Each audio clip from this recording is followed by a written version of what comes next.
तपं करुणया हरन्ति नृणाम भङ्गरुतनस्विषां बलयिता शतैर्विद्युतां कलिन्दगिरिनन्दनी तटसुरद्रुमालम्बनी मदीयमतिचुम्बनी भवतु कापि कादम्बनी यत्पादपद्मनखचन्द्रमणि छटाया विस्फुर्जितं किमपि गोपवधू स्वदर्शी पूर्णानुरागरससागरसारमूर्तिः साराधिका मयि कदापि कृपां करोतु अनरपितचरिं चिरात् करुणयावतीर्णः कलौ समर्पयतु मुन्नतोज्ज्वलरसां स्वभक्तिश्रियम् हरिः पुरटसुन्दरद्युतिकदम्बसन्दीपिता सदा हृदयकन्दरे सकुरुतु वः शचीनन्दनः कृष्णवर्णं तुषाकृष्णं सङ्गोपाङ्गास्त्रपार्षदं यज्ञैः सङ्कीर्तनप्रायैर्जयन्ति हि सुमेधसा पात्रापात्रविचारणं न कुरुते न स्वं परं वीक्षते देयादेयविमर्शको नहि नावाकाल प्रतीक्षा प्रभो सद्यो या श्रवणे क्षण प्रणमन ध्यानादीन दुर्लभम दत्ते भक्तिरसंसा एव भगवान गौरा परम मे गतिः हेयं सदा परिभवग्नमभीष्टदोहं तीर्थास्पदं शिवविरञ्चिनुतं शरण्यं भृत्यार्तिहन् प्रणतपाल भवाब्धिपोतं वन्दे महापुरुषते चरणारविन्दम् त्यक्त्वा सुदुस्त्यज्य सुरेप्सितराज्यलक्ष्मीं धर्मिष्ठार्यमचसा यदगादारण्यं मायामृगं दैत्येप्सितमन्वधावद् वन्दे महापुरुषते चरणारविन्दम् आपदामपहर्तारं दातारं सर्वसम्पदां लोकाभिरामं श्रीरामं भूयो भूयो नमाम्यहम् कृष्णाय वासुदेवाय हरये परमात्मने प्रणतक्लेशनाशाय गोविन्दाय नमो नमः कृष्णाय वासुदेवाय देवकीनन्दनाय च नन्दगोपकुमाराय गोविन्दाय नमो नमः सच्चिदानन्दरूपाय विश्वोत्पत्त्यादिहेतवे तापत्रयविनाशाय श्रीकृष्णाय वयं नमः नमो धर्माय महते नमः कृष्णाय वेदसे ब्राह्मणेभ्यो नमस्कृत्य धर्मान् वक्ष्ये सनातनाः नारायणं नमस्कृत्य नरं चैव नरोत्तमं देवीं सरस्वतीं व्यासं ततो जयमुदीरयेत् अज्ञानतिमिरान्धस्य ज्ञानाञ्जनशलाकया चक्षुरुन्मीलितं येन तस्मै श्रीगुरुवे नमः वाञ्छाकल्पतरुभ्यश्च कृपासिन्धुभ्येव च पतितानां पावनेभ्यो वैष्णवेभ्यो नमो नमः हन्ताय मद्रिर्बला हरिदासवर्यो यद्रामकृष्णचरणस्पर्शप्रमोदा मानं तनोति सह गोगणयोस्तयोरियत्पानीयसूयवस्तन्दरकन्दमूलैः कच्चितुलसी कल्याणी गोविन्द चरणप्रिये सह त्वालिकुलैर्बिभ्रत् पृष्ठस्तेति प्रियोच्युत हरे कृष्ण कृष्ण कृष्ण हरे हरे हरे राम राम राम हरे हरे हरे कृष्ण कृष्ण कृष्ण हरे हरे हरे राम राम राम हरे हरे हरे कृष्ण कृष्ण कृष्ण हरे हरे हरे राम राम राम हरे हरे। श्री कृष्ण जन्माष्टमी व्रत श्री राधा रमन मंदिर में प्रातः महाभिषेक अर्चन, श्री राधा दामोदर मंदिर में प्रातः तथा श्री गोविंद मंदिर में रात्रि में महाभिषेक, श्री राधा दामोदर मंदिर में श्री कृष्ण चरणार्पित श्री गिरिराज शिला दर्शन पारंपरिक भागवत श्री चैतन्य देव के प्रसादी वस्त्र दर्शन श्री राधा रमन मंदिर में। जय हो श्री श्री चैतन्य महाप्रभु स्वयं श्री युगल स्वरूप के रूप में श्री प्रियालाल जी का जो प्रसादी वस्त्र डोर पट्टा है श्री श्री गोपाल भट्ट गोस्वामी हमारे आद्याचार्य वरीय प्रभु को महाप्रभु जी प्रेषित किया, कृपा करके भेजा। वो आज के दिन विशेष हमें श्री राधा रमन जी के दर्शन में, मंदिर में दर्शन को प्राप्त होगा। ये दुर्लभतम योग है। तो आज श्री राधा रमन जी में श्री ठाकुर जी का, राधा रमन जी का अभिषेक उत्सव है 8:30 से 10:30। पीठ पर भी श्री षडभुज महाप्रभु जी का अभिषेक है। कलिकाल के उपास्य श्री षडभुज महाप्रभु जी का अभिषेक, श्री राधा रमन जी का लाइव अभिषेक, ऑनलाइन दर्शन का सुयोग, सौभाग्य, ये मनुष्य जीवन की परम सफलता, धन्यता है। हम श्री भागवत जी के अक्षर अक्षर का पाठ का लोभ लेकर चल रहे हैं। कल के प्रसंग में 2 श्लोक हैं जो स्मरणीय हैं। इस प्रकार महाराज श्री इसको दोहराया करते। निवृत्त तरशई रूप गीयमानात् क्षोत्र भवौषधात् क्षोत्र मनोभिरामात् का उत्तम श्लोक गुणानुवादात् पुमान विरज्येत बिना पशु घनात्। जो तैश में नहीं आते ऐसे निवृत्त तरशई जनों के द्वारा गाई गई भगवत कथा को, श्री भगवत रसामृत का जो पान नहीं करते हैं वो आत्मघाती ही हो सकते हैं। अन्यथा कौन है जो इस परम भगवान के रसामृत का, लीलामृतम का पान नहीं करेगा। और दूसरा श्लोक है द्रोणास्त्र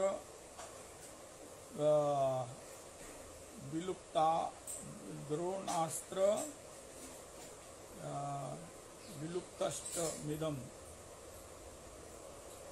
ये मेरे से पढ़ा ठीक तरह जाता नहीं है, तो फिर ऐसे ही बिना पाठ के करने की कोशिश करते हैं। द्रोणास विपुलुष्टम इदम मदंगम संतान बीजम कुरु पांडवानां जुगोप कुक्षिम गत आत्चक्रो मातुश्च मे या शरणम गतायाः। जब मैं द्रोणाचार्य के उस ब्रह्मास्त्र से नष्ट प्राया हो गया था, तब भगवान के चरणों में मेरी माता जी गईं। पाहि पाहि महायोगिन देव देव जगतपते,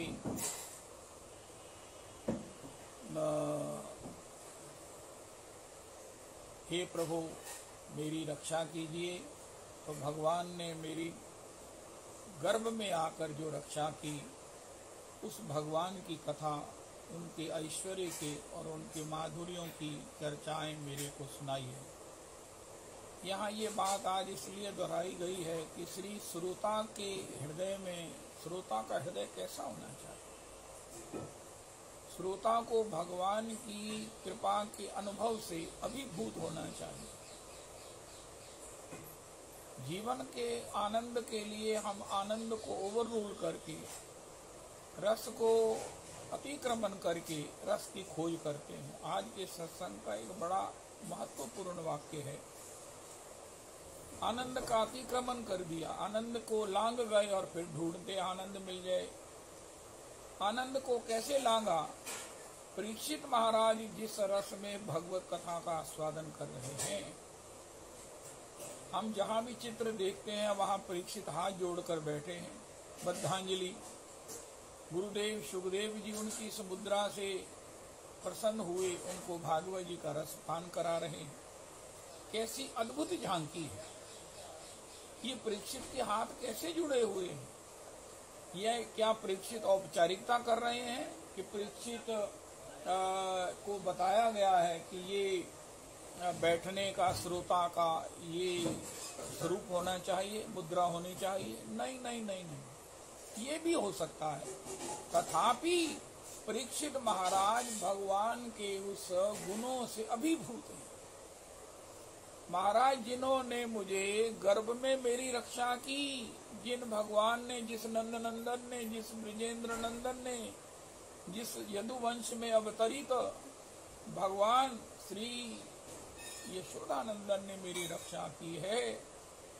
अब बताओ किसी की प्राणों की रक्षा हो, और वो भी ब्रह्मास्त्र से, और वो भी गर्भ में,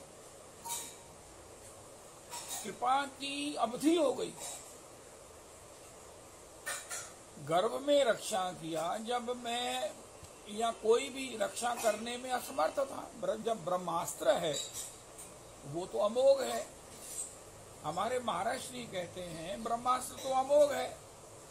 भगवान गर्भ में जब ब्रह्मास्त्र ने कहा प्रभु मैं अमोघ हूं लेकिन सब आपकी शक्ति से सशक्त हूं, आप मुझे आज्ञा करें उनका, तुम अपनी अमोघता का रक्षा करो।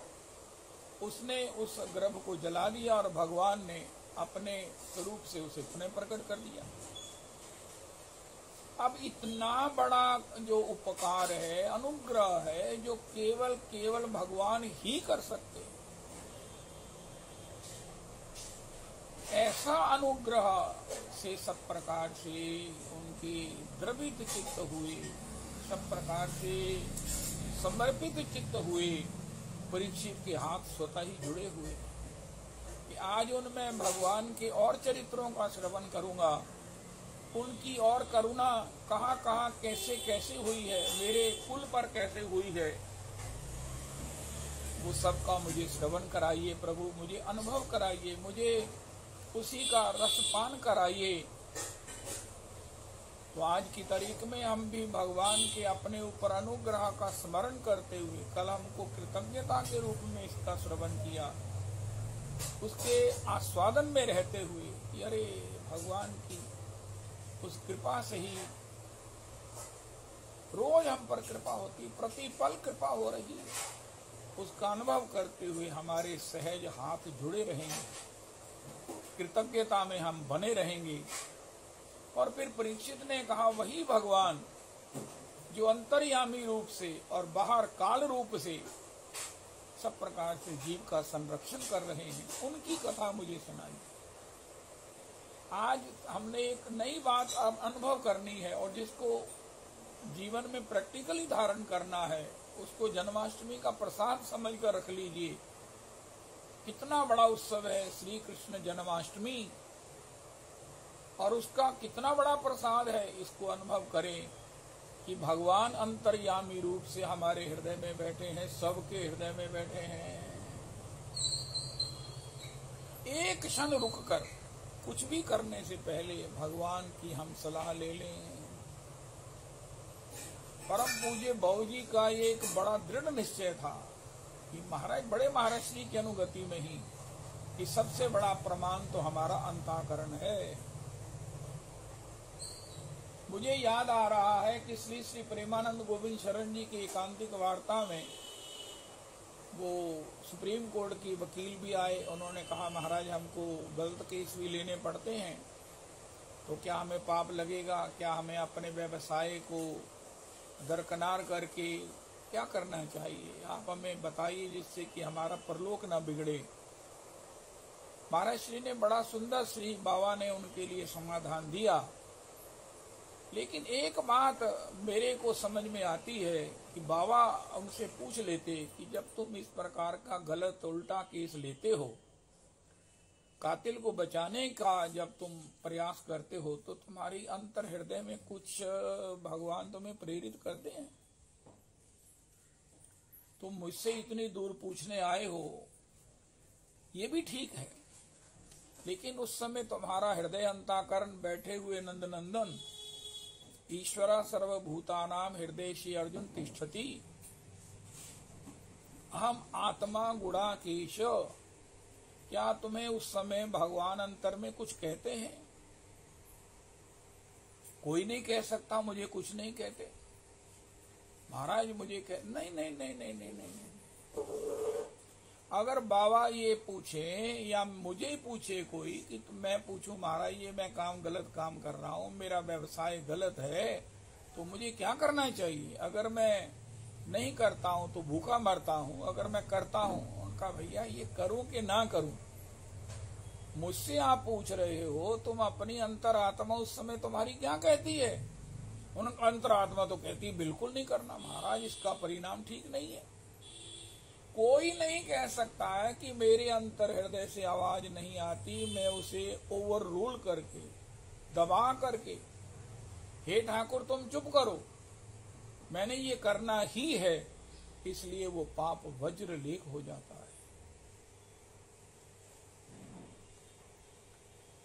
आज श्री परीक्षित जी ने कहा कि वो भगवान जो अंतर्यामी रूप से सबके हृदय में स्थित हैं और बाहर काल रूप से सबका नियमन कर रहे हैं, किसी को काल के रूप में दंडित कर रहे हैं, किसी को सब प्रकार से शासित कर रहे हैं और किसी को समय के साथ साथ उसका पोषण कर रहे हैं। काल का कोई एक स्वरूप थोड़ी है। जैसे एक कविता आती है ना, किसी ने पूछा महाराज कोई ऐसी बात बताओ जिसमें सुख के समय दुख हो, दुख के समय सुख हो। तो उन्होंने कहा कि महाराज ये समय नहीं रहेगा। जब दुख में कोई सुनेगा उसे सुख होगा, सुख में कोई सुनेगा तो उसे दुख होगा, कि ये समय नहीं रहेगा। इसमें जहां दुखी व्यक्ति को आगे सुख प्राप्ति की, दुख निवृत्ति की आशा बंधती है, वहां सुखी व्यक्ति को भगवान के भजन में जाने की प्रेरणा मिलती है। तो काल रूप से भगवान सबका नियमन कर रहे हैं। आज हम प्रति श्रोता भगवान के अंतर हृदय में उपस्थिति को, जो अनादि काल से है अंत काल तक रहेगी, जिससे हमारा अस्तित्व है, उसको हम प्रमोट करें और उसको सुने और उसकी सलाह से बड़ी कोई सलाह नहीं है। अब ईश्वर सर्वंतर्यामी, सर्वज्ञ, सुजान और सुहृदम के ऊपर कोई किसी को क्या परामर्श दे सकता है। अगर भगवान हमें अंतर में मना कर दें तो उसे ना करना ही सबसे बड़ा सदाचार है, वैष्णवाचार है। भगवान हमारे को अंतर्यामी रूप से रोकते हैं। करके देखो, जब किसी की निंदा करो अंतर हृदय का, अरे तुमने ये क्या किया, क्या करने लगे हो, ना करो। करने के बाद नहीं, करते समय नहीं, सभी समय, करने से पहले भी, अरे ना कर, ना कर। तुम्हारे मेरा मन बड़ा कि ओदी मैं जड़ी कि नहीं गल्लां कह दवा, सारियां नूं सुना दवा। अरे ना करना, वो गुरुजन है, वो वैष्णव जन है। अरे वैष्णव जन है, गुरुजन तो बहुत बड़ी चीज है, वो कम से कम भगवान है। भगवान तो सब है ही है। बड़ा इसलिए है कि वो वैष्णव है, बड़ा इसलिए है कि वो गुरुजन है। भगवान तो कम से कम है, भगवान के सिवा तो कुछ है ही नहीं है। तो हम अपनी अंतरात्मा को प्रमोट करें, सुने। मैंने समय नहीं आएगा ना, फिर पूछो कि हे ठाकुर जी मैं करूं कि ना करूं। जय जय श्री राधे, जय जय श्री राधे, मैं करूं कि ना करूं। 100 बार पूछे भगवान 101 बार कहेंगे। तो ऐसे भगवान की मुझे कथा सुनाइए। परीक्षित की श्रोता के रूप में स्थिति ये है कि वो अंतर्यामी रूप से भगवान को सुन रहे हैं, सुनते हैं और बाहर उनकी सत्ता का अनुभव करते हैं।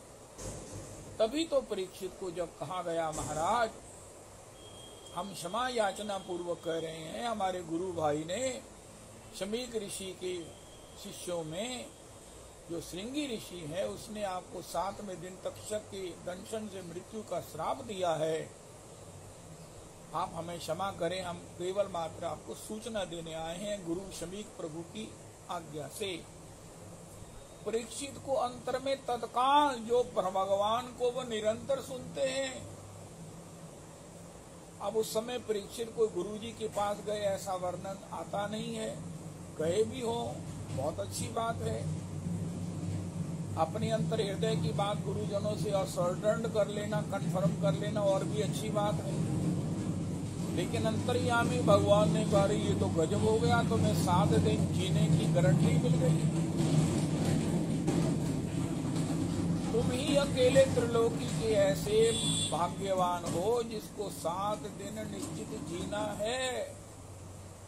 श्री अनिल गोस्वामी जी मुझे कह रहे थे, हमारे बाबा जब सत्संग करते थे तो वो कहते हैं परीक्षित समाधि में बैठे थे गंगा जी के तट पर, भगवान का स्मरण कर रहे थे, हे प्रभु मुझे बताओ कि मैं कैसे अपने देह से, इंद्रियों से, मन से ऊपर उठकर आपके चरणों में अवस्थित हो सकूं। भगवान को अंतर हृदय से प्रार्थना कर रहे थे। उसी समय सुखदेव जी ने उसका ध्यान भंग किया। सुखदेव जी के चरणों में उठे और प्रणाम किया, दंडोत किया। प्रणाम पूर्वक आज्ञा करो प्रभु। इससे पहले कि परीक्षित कुछ पूछते, सुखदेव जी ने ही कहा, सुखदेव जी ने कहा, परीक्षित मैं तुमसे कुछ मांगने आया हूं। परीक्षित ऐसी अवस्था में जब 7वें दिन को मरने का भय उनके साथ जुड़ गया है, वो अपने मन बुद्धि को भगवंत के चरणों में लगाने के उपाय के लिए कि वो भी 7 दिनों में लग जाए, प्रस्तुत है, जिज्ञासु है, पिपासु है। उस समय वो सर्व समर्थ परमहंस गुरुदेव प्रभु ने यम प्रवर्जंत मनुपेत मोपेत कृत्यम द्वैपायनो विरहा कातराजुहाव पुत्रेति तन्मयतया तरगो विनेदु स्तम सर्वभूत हृदय मुनिमान कोस्मि। राजा ने हाथ जोड़ के कहा, महाराज मैं आपको क्या दे सकता हूँ, आप आज्ञा करो, मेरे प्राण समर्पित हैं, मेरा जीवन आपके चरणों में निछावर है। उनका नहीं राजा, तेरे पास एक चीज है जो मैं लेने आया हूँ, तू मुझे देगा। उनका क्या? उनका तेरे पास 7 दिन रहने की गारंटी है। तू 7 दिन मृत्यु के भय से मुक्त है। ऐसे तुझे 7 दिन में जो जीवन की गारंटी है, मैं तुझे श्रीमद् भागवत जी सुनाना चाहता हूँ। अंतर्यामी रूप से परीक्षित को अनुभव हुआ कि 7 दिन में मुझे कल्याण करने का, साधन करने का भगवान ने, ऋषि श्रृंगी ने मुझे जो है वो एक सौभाग्य दिया है, वार्निंग दी है। अगर मेरे विरोधी ही वो होते, चलो आज की तारीख में दूसरा प्रसाद है, अगर श्रृंगी विरोधी ही होते तो मुझे तत्काल भस्म करते। If at all, at the most वो रुष्ट थे, वो क्रुद्ध थे, तो मुझे तत्काल भस्म होने की आज्ञा देते। लेकिन दैवम चैवात्र पंचमम, भगवान की इच्छा के बिना कोई कुछ भी बोले, कितना भी विरोध से बोलना भी चाहे, तो भी वही होगा जो भगवान पंचम चाहेंगे। अधिष्ठानम तथा कर्ता कर्णम च पृथक विदम, इंद्रियाणि पृथक विविध चेष्टा दैवम चैवात्र पंचमम। इसमें श्लोक में कुछ गलती है, अंतर हृदय बताता है कि इसमें कुछ गलती है। भगवान कहते सब कुछ हो, स्थान भी हो, कार्य का सब उपकरण भी हो, करने वाले का संकल्प भी हो, उसका कारण भी उपस्थित हो, लेकिन जब तक 5वां मैं नहीं होता, पलक भी नहीं झपक सकती, पत्ता भी नहीं हिल सकता। इसलिए जब श्रृंगी ने आक्रोश में, क्रोध में, अपने पिता के अपमान के इवज में सब प्रकार से रुष्ट हुए, अपने तप बल से परीक्षित को दंडित करना चाहा, तो उन्होंने कहा कि ये नहीं कहा कि तुम तत्काल भस्म हो जाओ, ऐ राजा तत्काल तू भस्म हो जा। राजा को अगर कहना भी चाहते थे तो भगवान ने उसे ऐसे डिफाइन किया, तुम्हें 7वें दिन तक्षक के दंशन से मृत्यु प्राप्त होगी। मृत्यु की बात रुष्ट हुए श्री श्रृंगी ने कही, लेकिन उसमें कल्याण का जो मौका है ये भगवान ने श्रृंगी के श्रीमुख पर बैठ करके परीक्षित को दिया। इसी को कह रहे हैं तत्ते अनुकंपाम सुसुमीक्ष मानव भुंजान एव आत्मकृतम विपाकम हृदवाग वपुर्भी ही विदधन नमस्ते जीवेत यो मुक्ति पदे सदाय भाक। परीक्षित को अंतर्यामी रूप से उस अनुकंपा का दर्शन भगवान ने करा दिया अंतर्यामी रूप से। अरे परीक्षित, अरे तत्काल भस्म ना करके तुम श्रृंगी के प्रति रोष नहीं करना। क्योंकि श्रृंगी के प्रति रोष तुम करते तो तत्काल भस्म होते। 7 दिन तुम्हें अपना कल्याण करने का जो अवसर श्रृंगी और भगवान ने मिलकर दिया है, इसको चाहे इस दृष्टि से देखो, साधु तो हो ना कारजहानी, इसका उपयोग करना अब ये तुम अपनी इंटेलिजेंस से देखो। तो परीक्षित समझ गए अंतर्यामी रूप में भगवान। अरे कितनी गजब की बात है रविदास जी। कोई महाराज भगवान अंतर्यामी रूप से हमें प्राप्त है, बाहर भी सब रूपों में हमें वही प्राप्त है, अब ही हो गई।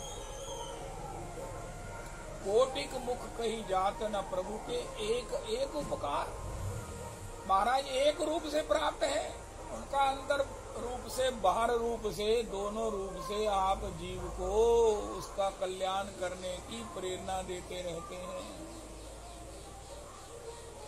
बिलमंगल प्रभु ने कहा गुरु रूप बनकर, ये आपका गुरु स्वरूप है। आहा, क्योंकि कृपा करते हो, उपदेश करते हो, उसे समझाते हो। अगर ईश्वर रूप हो तो उसे निभाते हो।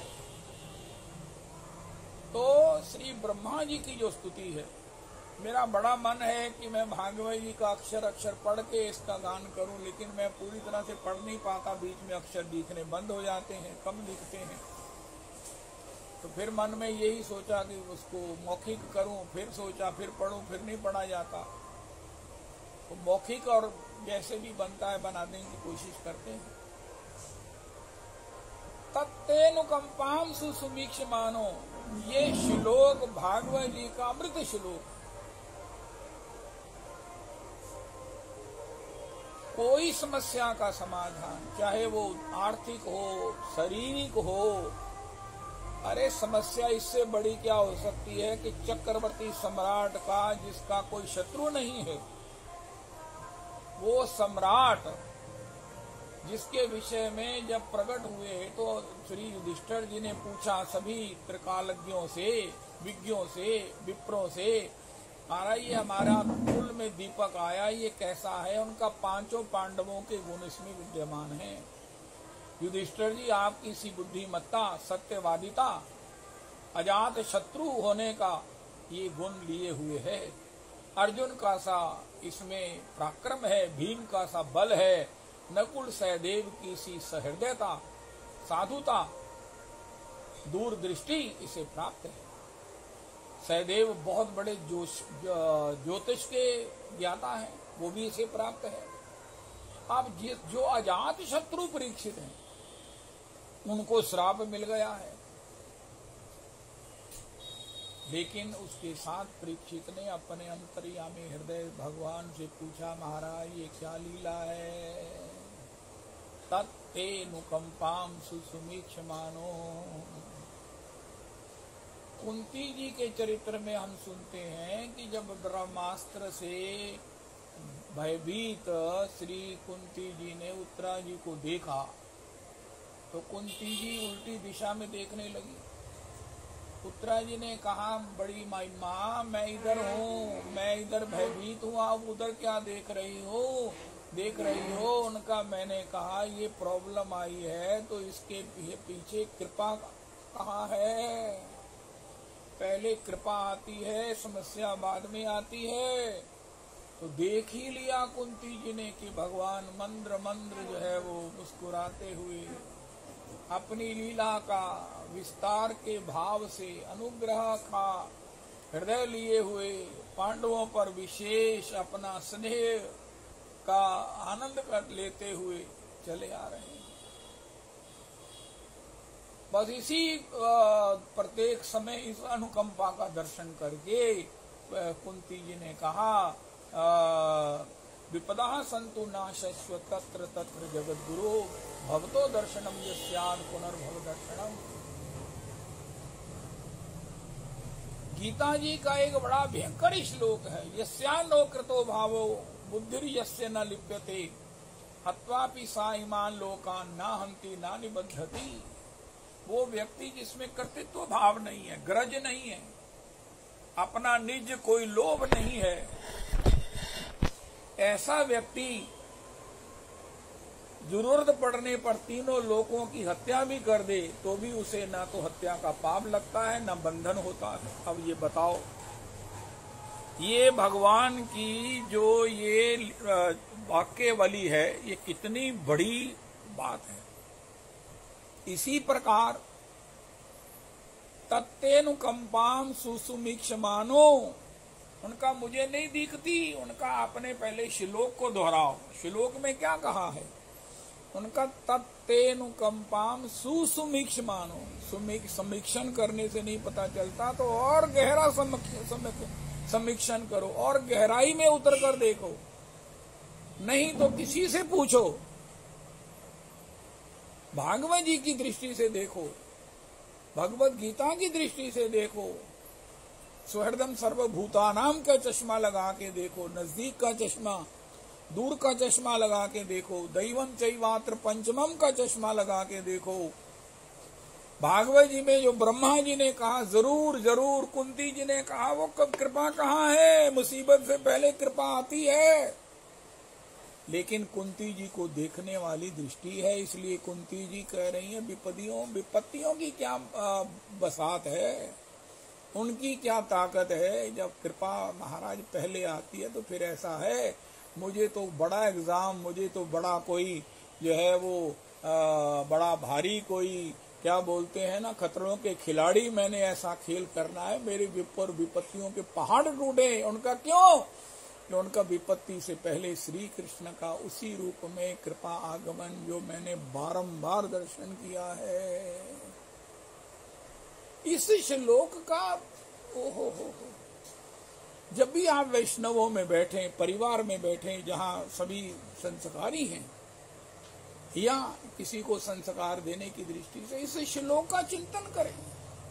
अरे हर व्यक्ति कहता है कि महाराज सुख संपत्ति घर आवे, दुख मिटे तन का, लेकिन ये कुंती जी क्यों चौंका रही हैं?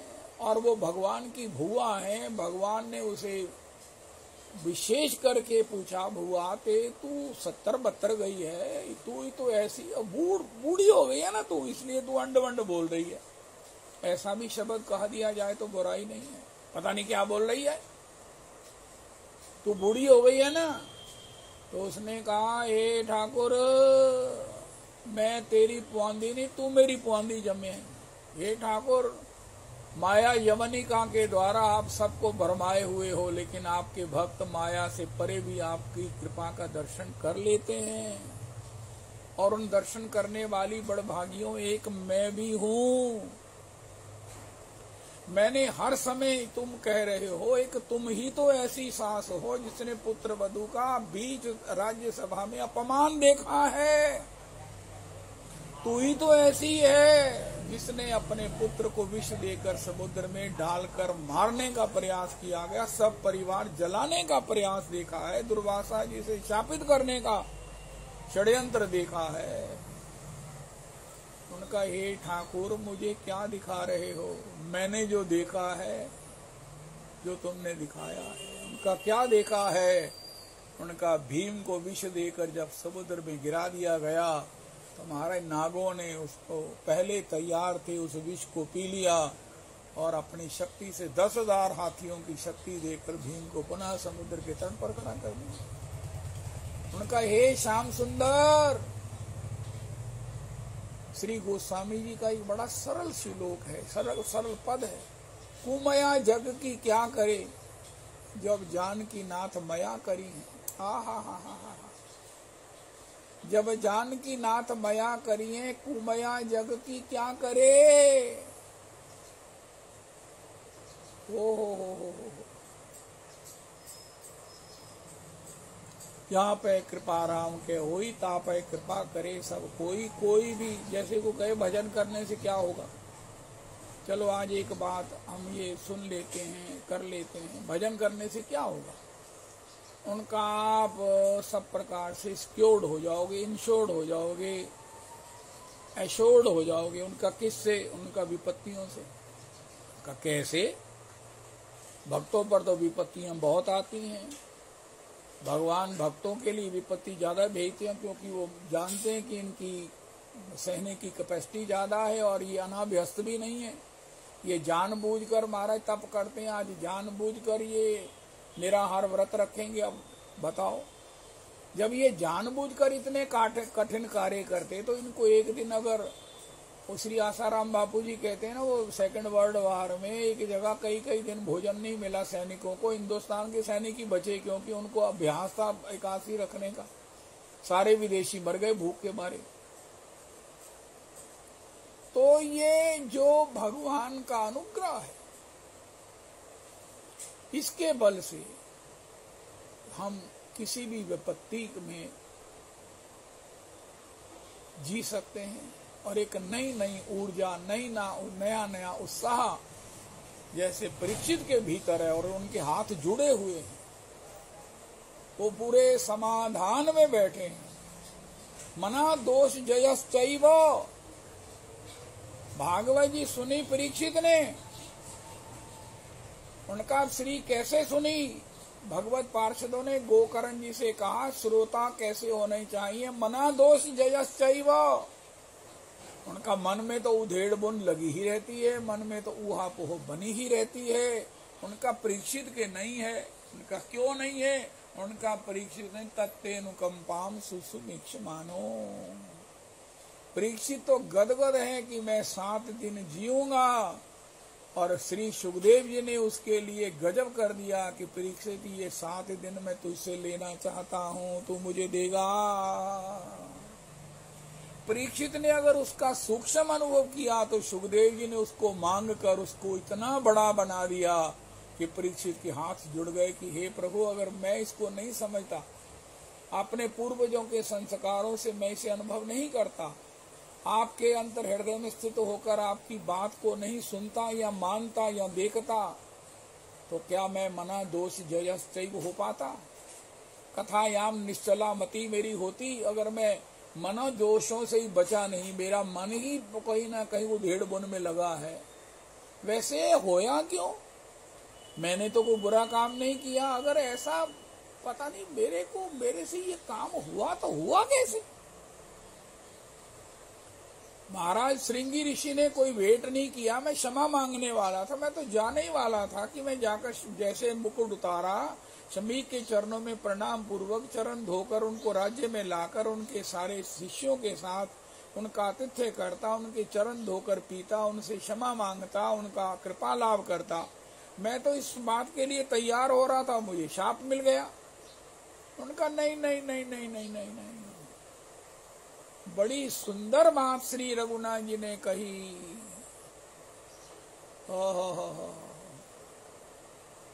श्री भरतलाल जी ने उसका अनुमोदन किया कि गुरुजी आप कह रहे हो कि राज्य ले लो, सौंपे हो राज राम के आए, पिता की आज्ञा का पालन करना ही धर्म है, पिता देई सो पावही टीका। उनका महाराज आप जो पितृ धर्माज्ञा पालन का मुझे उपदेश संदेश दे रहे हो, प्रभु जी बात ये है कि राम जी ने इसी धर्म की आज्ञा का पालन वो किया है जो त्याग में जाता है।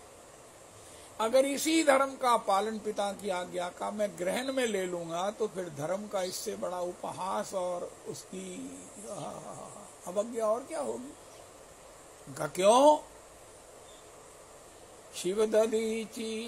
रघुनाथ जी ने वन के समय क्या कहा? पिता ने महाराज जी कहते हैं कभी आज्ञा नहीं दशरथ जी ने दी कि तुम वन में चले जाओ, लेकिन श्री रघुनाथ जी खुद ही गए। उनका क्यों? जीवन का जो आनंद है वो तप है, जीवन का लक्ष्य नहीं, जीवन का आनंद है तप। एक बहुत बड़ी बात परीक्षित ने कही, राजा ये देवता अमृत लेके आए हैं, बोलो लेना है? उनका नहीं महाराज मैंने नहीं लेना। अरे वो कहते तो अमर हो जाओगे। उनका अमृत पीने वाले तो कोई अमर नहीं हुए, विष पीने वाले अमर हुए हैं। उनका क्या मतलब? उनका मीरा ने विष पिया, अमर तो मीरा है, देवता थोड़ी है। विष प्रहलाद जी ने पिया, वो अमर है। विष कबीर जी को दिया गया, वो अमर है। परीक्षित को इस प्रकार गाते सुनते देख कर सुखदेव जी गदगद हो गए। मैं योग समाधि से चल के जिसके लिए आया हूं बिल्कुल ठीक ही तेरे लिए आया हूं परीक्षित। ये रहस्य जिसे ज्ञात है वही मना दोष जयश्चैव हो सकता है। मन के उधेड़ बुन किस लिए हैं, मुझे ये क्यों हुआ, मुझसे ही ये क्यों होता है, मैं ही क्यों भगवान को मिला हूं दुख देने के लिए। उनका भगवान तुझे अमर करना चाहते हैं। परीक्षित ने देवताओं का अमृत नहीं लिया, अमर देवता नहीं है। देवताओं की तो सर्वत्र आलोचना होती है, वो स्वयं भी अपनी निंदा करते हैं। महाराज हम स्वर्ग में रहते हुए आपके उत्सव नहीं मना सकते क्योंकि हम में प्रमाद है। उनका जन्माष्टमी का उत्सव है, स्वर्ग में नहीं मन सकता, उनका प्रमाद है। इंद्र कहते हैं वरुण ऐसा करो, सब व्यवस्था करो, और सब देवता एक दूसरे पर कार्यभार सौंपते हैं। वरुण कहते हैं महाराज मेरी तो आज व्यस्तता बड़ी है। पवन कहते हैं महाराज मुझे पता है आपको मेरी कहाँ कहाँ अंदर बाहर जीव मात्र के अंदर के भोजन को बचाने की सर्कुलेशन में मैं लगा हूँ और बाहर उसको श्वासों के रूप में उसको जीवन दान कर रहा हूँ। मेरी व्यस्तता को आप समझते नहीं और मुझे हुक्म दे रहे हो कि उत्सव मनाने के लिए। क्या ये मेरा भगवत सेवा नहीं है मैं जीवों की जो कर रहा हूँ। वरुण कहते हैं महाराज मेरे से ही जीवन है, अंदर बाहर से शुद्धि करने वाला मैं अगर एब्सेंट हो जाऊंगा तो संसार में हाहाकार मच जाएगी। इंद्र तुम ही कर लो। इंद्र कहते हैं महाराज मुझे फुर्सत पड़ी है, मैं सबको देखता हूँ, तुमको तो एक एक काम है, मुझे सबको देखने का काम है। उनका महाराज हम आपके उत्सव नहीं मना पाते, हमें मालूम है जन्माष्टमी है आज, हमें मालूम है आज से बड़ा कोई दिन नहीं है, हमें मालूम है कि आज निर्जला रखने वाले के जीवन में कभी पैसे धन की कमी नहीं रहती है। करके देख लेना, आप अपनी जेब में कुछ ना रखो लेकिन आपकी जेब में पैसे की लक्ष्मी जी का अवतरण हो जाएगा अगर आज हमने निर्जला व्रत रख लिया। एनीवे, तो देवता कहते हैं महाराज हमको इस ऐश्वर्य ने, देवत्व ने, दीर्घ जीवन ने, अमर का मतलब ये नहीं कभी नहीं मरेंगे, बहुत देर बाद मरेंगे, बहुत लंबी आयु है, लेकिन प्रमादी बना दिया है। परीक्षित ने उसे स्वीकार न करके अमृत की फांसी उड़ा दी। देवतांज हास अभक्तांश सुतांश विज्ञाय, ये अमर रहने वाले सो कांड देवता भागवत नहीं सुन सकते, इनका मन नहीं लगेगा क्योंकि ये मना दोष जयश्चैव नहीं हो सकते। इनको यही होता इस समय महाराज और कोई सुख भोग लेते, और कोई जय जयकार करवा लेते, और कोई पूजा प्रतिष्ठा करा लेते, अगर नहीं होती तो वर्षा कर देते, महाराज ब्रजमंडल को डुबो देते। यही वहां पहुंच चलती रहती है। क्या मजाल है कि कोई हमारी पूजा ना करे। लेकिन समाधिस्थ कौन है? परीक्षित, क्योंकि वो अंतर हृदय में बैठे हुए भगवान को सुन रहे हैं और उनकी बात सुनने वाला कभी मना दोष जयश्चैव के आनंद को प्राप्त करे रहता है, कभी भी, हमेशा ही।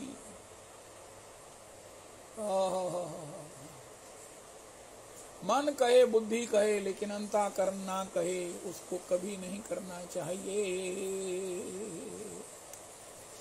मन कह रहा कर दे, बुद्धि कह रही है ठीक है, बहुता साधु बनन दे बीच भी कुछ नहीं पिया, सारे दिन नाल ही है, लेकिन अंतःकरण कह रहा नहीं करना।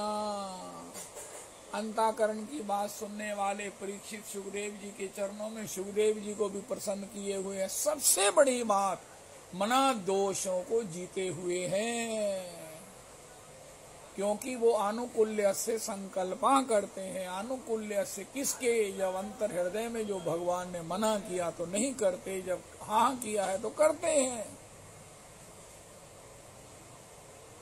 सुखदेव जी भी उसकी इस स्थिति से प्रसन्न हो गए। परीक्षित कहते हैं मुझे उस भगवान की कथा सुनाओ।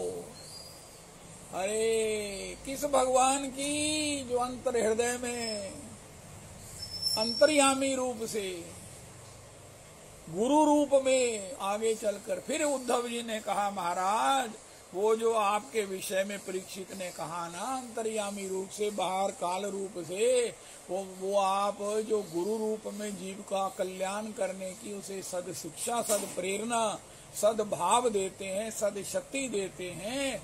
ऐसे आपकी कृपा का ब्रह्मा से की आयु लेकर भी जीव ऋण से ऋण नहीं हो सकता। उनका ऋणी की मुक्ति नहीं होती तो फिर वो क्या करता है? उनका आपके ऋणी होने का आनंद मानता है। वो हमेशा यही गाता है कि हम ऋणी हैं अपने गुरु चरणारविंद के। वीरा के प्रभु गिरधर नागर, आस वही गुरु चरणन की। वो हमेशा यही कहता है, मैं अपने गुरुजनों का ऋणी हूँ, मैं अपने दीक्षा गुरु का ऋणी हूँ, मैं अपने महाराज का ऋणी हूँ, मैं अपने गुरु परंपरा का ऋणी हूँ। श्री गोपाल भट्ट गोस्वामी जी से चली हुई ये परंपरा, जिन्होंने हमारे परिवार का, हमारे पूर्वजों तक का पोषण किया, और आने वाली संतति भी जिनकी दीक्षा से सिक्योर्ड है, भगवान की कृपा प्राप्त करने में सक्षम हो सकेगी, ऐसे में सबसे ज्यादा पहले अपने गुरु का ऋणी हूँ। तो गुरु के रूप में मैं श्री ठाकुर जी का ऋणी हूँ। श्री सूरदास जी से कहा, महाराज आपने इतने भगवान की लीला के गुणों के 1.25 लाख पद गाए, एक भी पद गुरु जी के विषय पे नहीं लिखा। उनका आपने अच्छा किया, मेरे जाने से पहले पूछ लिया। उनका मैं गुरु और गोविंद में फर्क मानता ही नहीं, इसलिए मैंने अलग से लिखे नहीं। अलग लिख कर मैं ऐसा क्यों भ्रांति पैदा करता कि मैं गुरु और भगवान को अलग मानता हूँ? पहले मानू तो अलग लिखू ना, अलग लिखता ना। गुरु मेरा गोविंद, गुरु मेरी पूजा। जय हो मंत्र मूलम गुरुर्वाक्यम। श्री इस प्रकार भजन मूलम गुरुर पराक्रम गुरु विक्रम, इस प्रकार श्री श्री परीक्षित अंतर हृदय की बात सुनने वाले, अंतर्यामी को अनुभव करने वाले, जो परीक्षित ने सुखदेव जी से कहा है, तो वो सूत जी से शौनक आदि ऋषियों ने 6 प्रश्न किए, लेकिन 10वें स्कंद से पूर्व सुखदेव जी के चरणों में परीक्षित ने जो अपनी निष्ठा का गान किया है, मैं तो बलिहार हो गया हूँ, मैं तो बलिहार हो गया हूँ। परीक्षित कहाँ रहते हैं? परीक्षित निष्ठा में है। परीक्षित अंतर में भगवान को सुनने में कुशल हैं। परीक्षित बाहर भगवान को अनुभव करने की कला में निपुण है। इसलिए मना दोष जयश्चैव कथायाम निश्चलामति, विश्वासो गुरु वाक्येषु है ही है। स्वस्मिन दीनत्व भावना तो है ही है। इन 4 प्रकार के श्रोताओं के गुण से संपन्न धनी परीक्षित महाराज को गुरु मिल गए, सुखदेव जी महाराज। तो मना दोष, सबसे ज्यादा प्रॉब्लम हमको अपने मना दोष की है। संसार में अगर हमको मना दोष ना हो तो कोई भी विपत्ति जो है वो कृपा बन जाएगी। कितनी बड़ी बात है।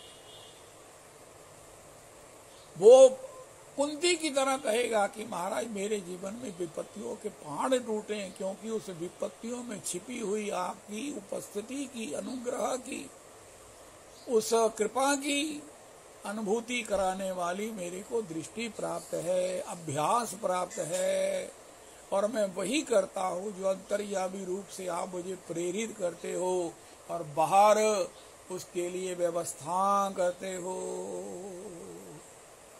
अंतर में भगवान ने प्रेरणा दी, परीक्षित इस समस्या में एक नई संभावना बनाओ। ऐसी समस्याएं श्राप की तो शास्त्रों में भरी पड़ी हैं। किसी ने श्राप दिया, उसने भी उसे श्राप दे दिया। कितनी कथाएं हैं। राजा परीक्षित विशेष है। राजा परीक्षित ने कोई श्राप देने वाली कोई श्राप ना दे सकते तो राजा होने के कारण कोई दंड की व्यवस्था कर देते, चाहे वो और भी अपराध होता, लेकिन ऐसे गलती ऐसी दोष तो हो सकता था। जो जिन्होंने श्राप सुना उन्होंने उसको उल्टा श्राप दे दिया। परस्पर में शापाशापी हुई है बहुत जगह, लेकिन श्राप को सुनकर उसका अनुग्रह देखने वाले, उसमें छिपे हुए अनुग्रह को देखने वाले, उनका महाराज देखने वाले तो देखना तो सब चाहते, दिखाता कौन है? उनका परीक्षित का वो स्वभाव जो अंतर्यामी रूप से भगवान को देखते हैं, मानते हैं। भगवान ने महाराज श्री कहा, कहते हैं भगवान कहाँ मिलोगे? उनका भगवान चीख चीख कर कह रहे हैं, अहम आत्मा गुड़ा के, अहम आत्मा गुड़ा के। दो दोस्त ने लुकन छिपी का खेल खेला। दोस्त को भगवान ने ढूंढ लिया और भगवान ने कहा मुझे ढूंढ, आज तक नहीं ढूंढ पाया। क्यों? क्योंकि भगवान उसके अंतःकरण में बैठ गए। वो बाहर तो ढूंढ रहा है लेकिन भीतर नहीं देख रहा है। इसी प्रकार लेकिन परीक्षित इस कला में निपुण होने से आज श्री सुखदेव जी को गुरु चरण परमहंस गोस्वामी प्रभु को कह रहे हैं, अरे मुझे उस भगवान की कथा सुनाइए। अब बताइए ऐसा भगवान कौन है? किसी का नाम नहीं लिया। ऐसा भगवान कौन है जो अंतर हृदय में भी बैठा और बाहर भी, सब रूपों में, सब क्रियाओं का नियामक, जिसके बिना पत्ता नहीं हिलता, ऐसा कौन है? अच्छा, ऐसे किसी भगवान की चर्चा करो, कोई छवि बताओ, कोई स्वरूप बताओ, कोई नाम बताओ, कोई गुण बताओ। उनका जब ढूंढने जाएंगे तो ये महाराज पता चलेगा ये तो नंदनंदन है। नंदनंदन ने गीता जी में कहा अहम आत्मा गुड़ाकेश। नंदनंदन ने कहा अहम आदि ही देवानाम। नंदनंदन ने कहा मत्ता परतरम नान्यद किंचित अस्ति धनंजया। लेकिन परीक्षित को अनुभव होने के कारण परीक्षित आज उन्हीं की कथा के लिए परमहंस गुरुदेव सुखदेव जी को प्रेरित कर रहे हैं। इसलिए उनके हाथ जुड़े हुए हैं, उनकी जो है वो चौकड़ी, उनका जो आसन है वो स्थिर है, उसमें मन की उधेड़बुन न होने के कारण शरीर की चंचलता भी समाप्त हो गई है। क्या बढ़िया दृश्य है। मुझे तो ये पहला श्री अध्याय जिसमें श्री परीक्षित ने सुखदेव जी से पूछा, मेरा प्राण बलिहार हो गया है। महाराज, मैं भगवान की उस कृपा का अनुभव कर रहा हूँ जो मेरे को गर्भ में बचाया। मैं भगवान के उस अंतर्यामी रूप से उस कृपा का अनुभव कर रहा हूँ जो श्रापित होने पर भी मुझे काउंटर श्राप ना देने के, कोई रिएक्शन, कोई एक्शन ना करने के, उस घोर अपराध से बचाकर अब जो मुझसे अचानक हो गया।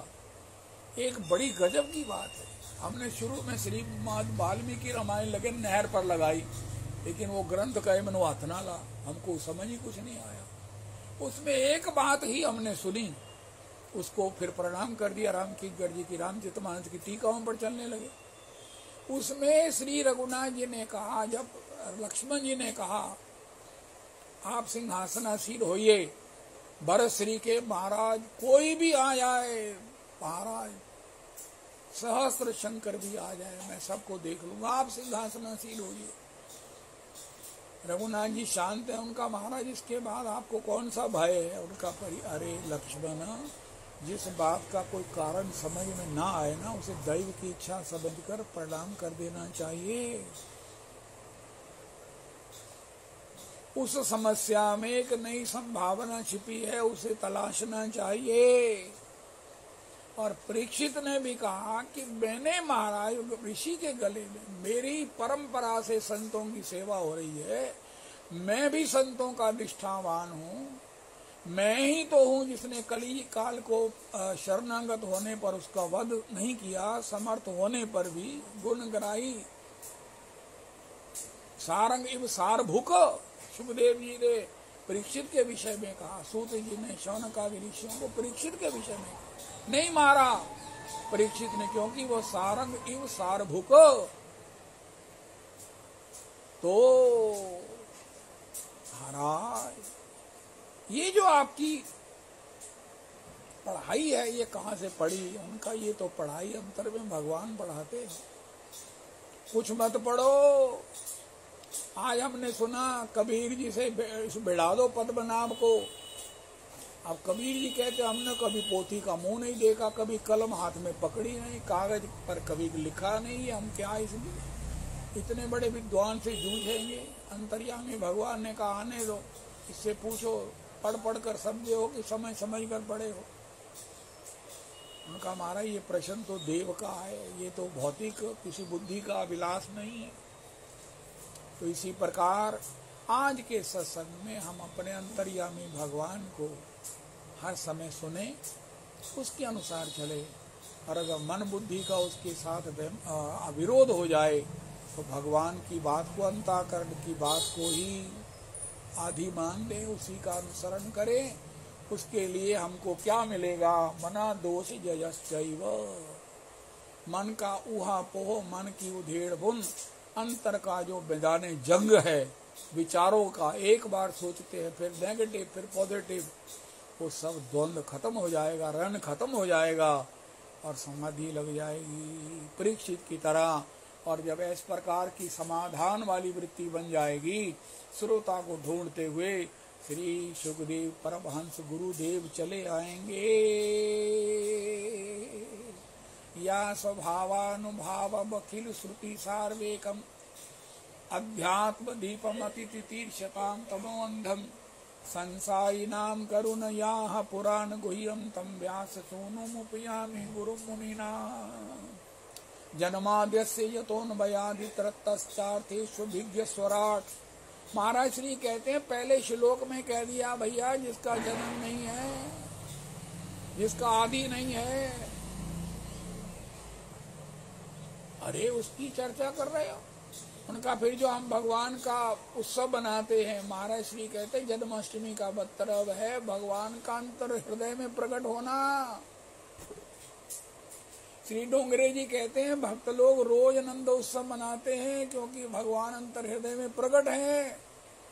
इसका अनुभव करने वाले परीक्षित की तरह रोज नंद उत्सव मना सकते हैं। मेरा विचार है रविदास जी, नंदोत्सव के 18 श्लोकों को आप उसका अर्थ करके गान करना शुरू करो, अगर आपको अनुकूल लगे, सुविधा हो तो, क्योंकि आप श्री श्री ब्रह्मस्तुति का गान कर रहे हैं। तो महाराज श्री कहते हैं फिर भगवान का जन्मोत्सव क्यों मनाते हैं? उनका इसलिए कि हमारे हृदय में भगवान प्रकट हुए हैं, भगवत निष्ठा के रूप में, भगवान की चरणों में की निष्ठा में हमने उनको अंतर हृदय में अनुभव किया है, इसलिए जन्मोत्सव मना रहे हैं, नंदोत्सव मना रहे हैं। हरे कृष्णा। एक लास्ट पंक्ति नोट कर लें कि भगवान का आज हृदय में प्रागट्य है, इसलिए भगवान की जन्माष्टमी है। हरे कृष्णा कृष्ण कृष्णा हरे हरे हरे राम हरे राम